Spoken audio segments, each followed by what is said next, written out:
got a lot of new people this time, too. Mostly it's our members and that are here. But I think we had 55 or 60 here today, so that's pretty good. And a number of those were new people. Now, if people want to start off trying to find out about their roots, how do they go about doing that?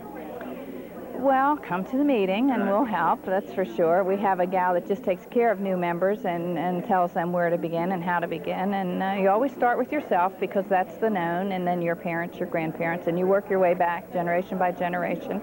And it's amazing how many documents are out there available for you. Of course, in the recent generations, you can get birth, death, and marriage records.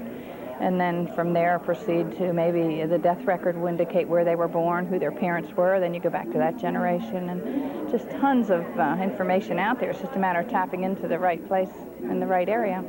Now, the different tables, they all give a little bit of information about how you can find things, right? If you were around, where to begin, census records, military records, vital records, books and libraries that are available, maps and gazetteers. We have a video from the Family History Center. Of course, you know the Mormon Church is very interested in genealogy, so they put out videos on how to begin and how to go about the research. And, well, you've been around the room. I guess you see all the areas that we're covering, quite a few. It's amazing.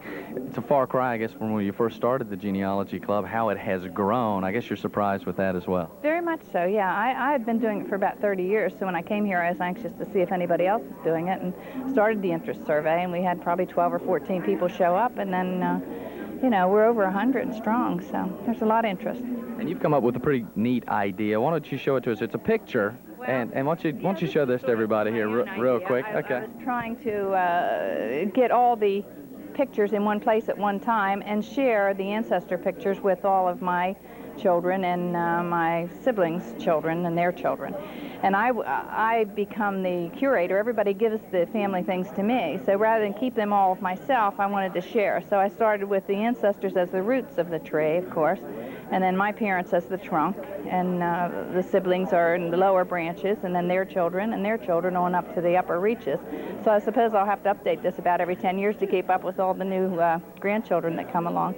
But it was good. Then I made copies of this and gave one to each of the living descendants of these people. So. Yeah. And some of these pictures go back to the 1800s, right? 1800s. These people died. If they died, and she died in 1898 at age 90-something.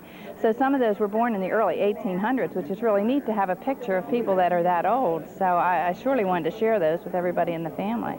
A fascinating picture. Now, if people want to get involved with the Genealogy Club, how do they go about doing that? Just come to our meeting Wednesday mornings, the fourth Wednesday of the month at the Lucille Ballroom at 8:30. We meet 8:30 in the morning. Someone called and said, well, I was there at 8:30 at night and you weren't there. Ah, there you go. 8:30 in the morning, fourth Wednesday of the month. Okay, Bev, a fascinating group, and thanks for talking to us. My pleasure. Thanks for coming.